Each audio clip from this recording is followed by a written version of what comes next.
Dans cet échange entre Bernard de Montréal et Daniel Ménard, ils discutent des événements charnières dans la vie et de leur impact sur l'évolution d'une personne. Ils se demandent si certains événements sont plus marquants que d'autres et s'il faut des épreuves ou des bouleversements pour provoquer un changement de direction dans la vie. Bernard souligne que l'homme vit sa vie de manière psychologique et naïve, agissant en fonction de ses failles et de ses points de moindre résistance.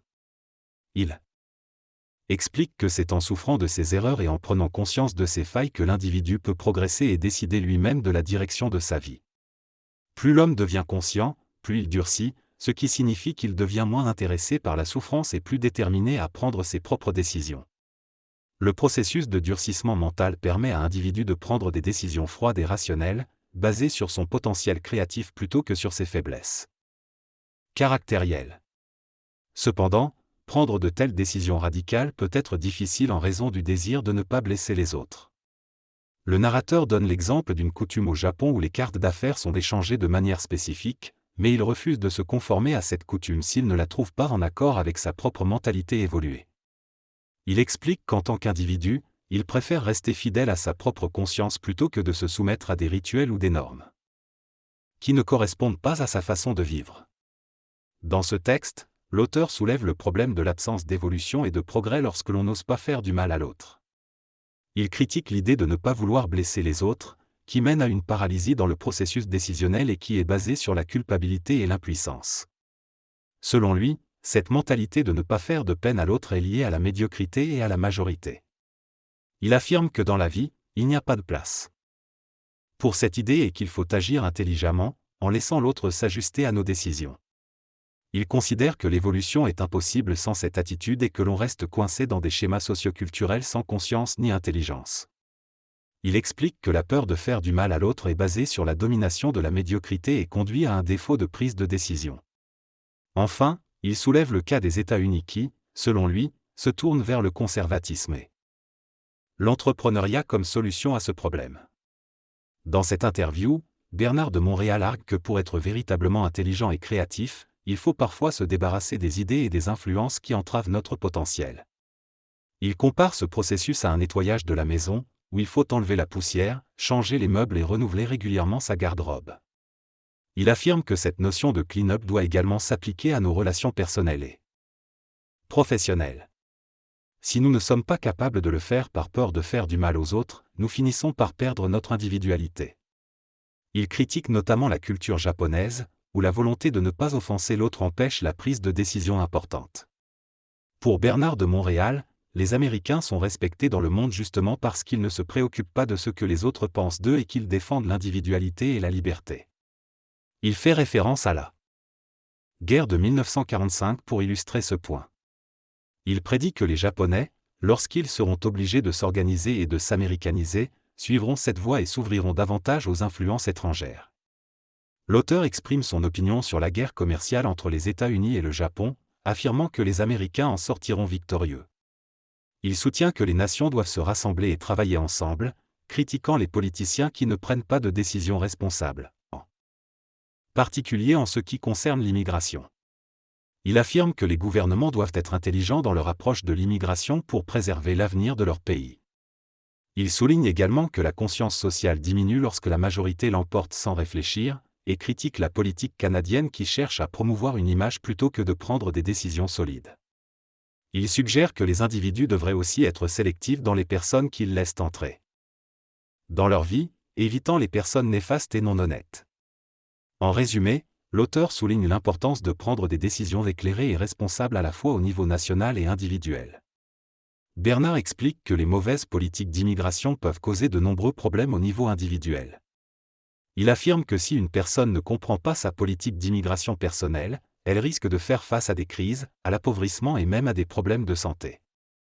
Elle soutient que reconnaître le virus de l'ignorance nécessite de souffrir du virus et d'en avoir fait l'expérience. Il souligne le fait que nos parents ne nous ont pas enseigné à reconnaître le virus, ce qui nous laisse peu préparés à faire face aux problèmes liés à l'immigration.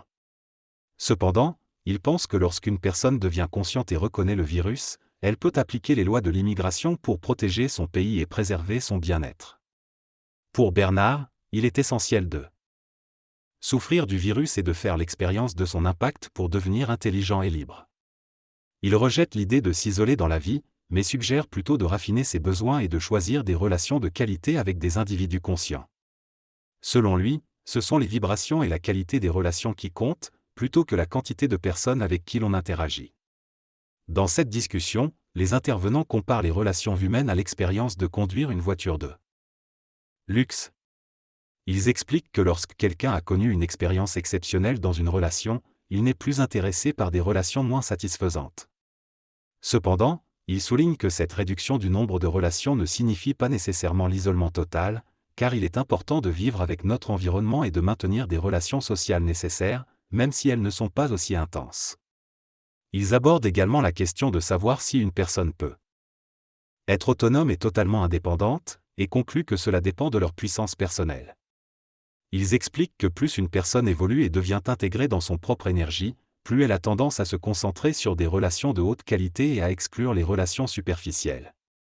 Ils soulignent également que la croyance selon laquelle les êtres humains ont besoin d'être ensemble pour se former une réalité est une illusion, principalement pour les personnes conscientes, qui sont en évolution et cherchent à se libérer des paramètres sociaux préétablis. Dans cette conversation, Bernard de Montréal explique que plus une personne vit au niveau de l'âme, plus elle est ouverte aux autres et aux différences, laissant ainsi les boat people symboliques, ceux qui quémandent ou qui sont en difficulté, approcher sa plage. En revanche, ceux qui vivent au niveau de l'esprit ont tendance à les garder à distance tout en les respectant.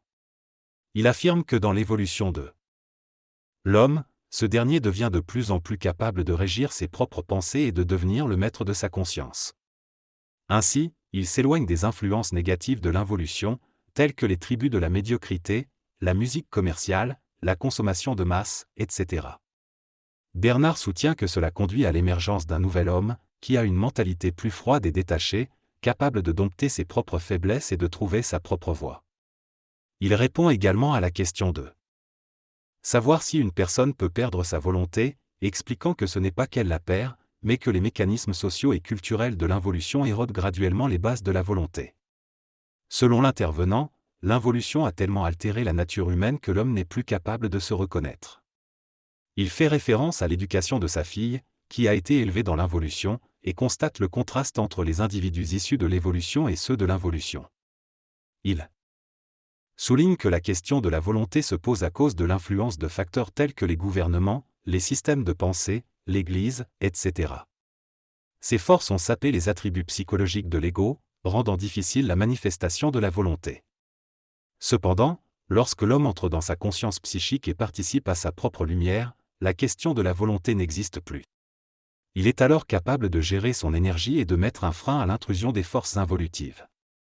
T affirme que ce ne sont pas les conditions extérieures qui déterminent le potentiel humain, mais les conditions internes, c'est-à-dire la compréhension des principes de vie.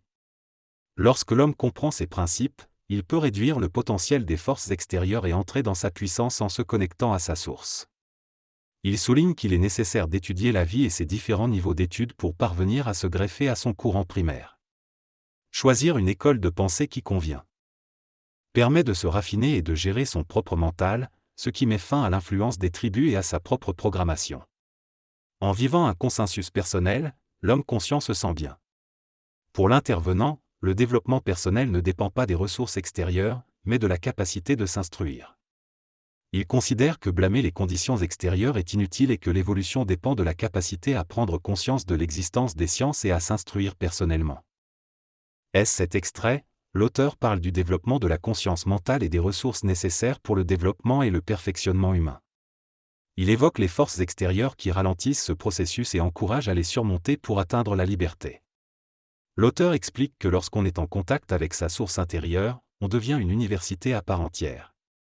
On devient son propre guide et sa propre mesure, et on est en mesure de comprendre et respecter les choix des autres sans être influencé par eux.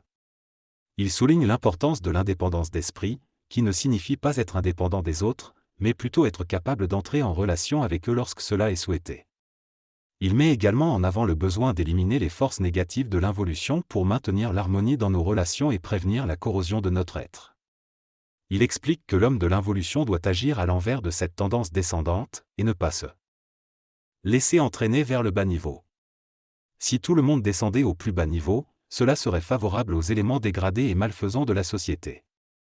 En conclusion, l'auteur encourage à développer sa conscience mentale et à surmonter les forces extérieures pour atteindre notre plein potentiel humain et maintenir l'harmonie dans nos relations. Sur scène, l'artiste décrit des comportements dangereux qui mènent à un niveau de conscience bas, comme se promener avec des chaînes, boire de la bière et faire des grimaces musicales. Ce bas niveau est représenté par des politiciens corrompus, des artistes drogués, des personnes insensibles et des religieux sans morale. L'artiste trouve cela inquiétant et explique pourquoi il est antipathique envers la démocratie, car il voit un mouvement vers le bas au lieu d'une élévation de l'esprit. Il décrit une dégénérescence de la conscience sociale et la possibilité que cela pousse les gens à la dépression, voire au suicide, en raison de la société actuelle. Il explique que les gens sont devenus permissifs car ils en ont assez d'être dictés dans leur manière de vivre, mais cela peut conduire à des erreurs. Il fait également référence à Michel-Ange et comment les artistes ont souvent été utilisés par les pouvoirs en place pour maintenir leur autorité. Finalement, il souligne que les gens sont frustrés d'être manipulés par ceux au pouvoir, mais qu'ils n'ont pas encore trouvé les outils pour se manipuler eux-mêmes, ce qui peut conduire à des erreurs. L'individu est confronté à une crise globale qui nécessite une évolution intérieure. Il doit observer et tirer le meilleur parti de ce qui se passe pour arrêter les comportements destructeurs. Cette crise psychologique mondiale, notamment liée à l'Internet, nécessite une réorganisation de notre manière de penser. Il est important de se détacher des influences négatives et de prendre en charge notre propre gestion. Cela fait partie de l'évolution de l'humanité. Cependant, il n'y a pas de solution fixe aux problèmes humains. Les crises, les conflits raciaux et l'involution sont intrinsèques à notre nature humaine. Nous devons faire face à des déséquilibres croissants et trouver de nouvelles solutions. Les films d'Hollywood en sont un exemple, illustrant la puissance de la manipulation des impressions pour influencer les gens. Dans le futur, de nouvelles techniques et technologies, comme la réalité tridimensionnelle à la maison, continueront à nous bombarder. Cela créera des crises, des ajustements et des changements politiques. Les individus conscients devront se détacher de ces influences astrales et se concentrer sur leur propre conscience pour atteindre la liberté. La solution préconisée est l'individuation de l'homme, qui consiste à se dégager des influences extérieures et à développer sa propre gestion consciente. Cela permettra de former une nouvelle race mentale, en harmonie avec sa source, et de s'éloigner des forces involutives. Les personnes en ont assez de la domination mais ont encore besoin de trouver leur propre chemin dans cette évolution. Pour obtenir une autorité légitime, il est essentiel que les individus se la donnent eux-mêmes. La prise de contact avec cette autorité implique d'électrifier un centre intérieur qui permet à l'individu de projeter une autorité tout en respectant son environnement.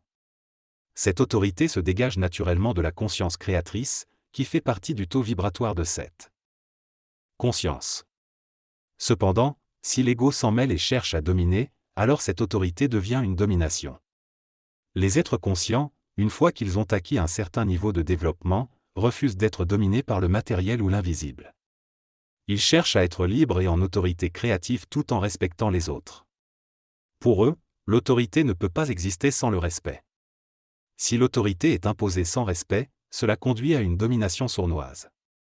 Les êtres conscients remettent en question ce qui les domine et refusent de s'assujettir aux autres, y compris aux forces occultes. L'homme conscient est extraordinaire car il ne se soumet pas à des autorités externes mais devient sa propre autorité. Pour cela, il doit faire face à la réalité de l'involution, c'est-à-dire aux conditions et conséquences de l'évolution passée. Peu importe la nationalité, chaque individu doit faire face aux paramètres de l'involution qui conditionnent son pays d'origine et qui lui enlèvent de sa puissance en tant qu'individu. Il doit prendre des décisions en évaluant ce qui ne fait pas partie de sa réalité et l'éliminer. En fin de compte, il s'agit d'un mandat cosmique et universel pour l'homme conscient, qui consiste à éliminer tout ce qui ne fait pas partie de sa réalité afin de se libérer et d'exercer une autorité légitime basée sur la conscience créatrice et le respect des autres. La conscience supramentale est quelque chose de totalement individuel et personnel, qui n'a rien à voir avec des personnes extérieures comme le beau-père, la belle-mère, le juge de paix ou le curé. Après cette discussion, une pause de 30 minutes est annoncée avant de continuer.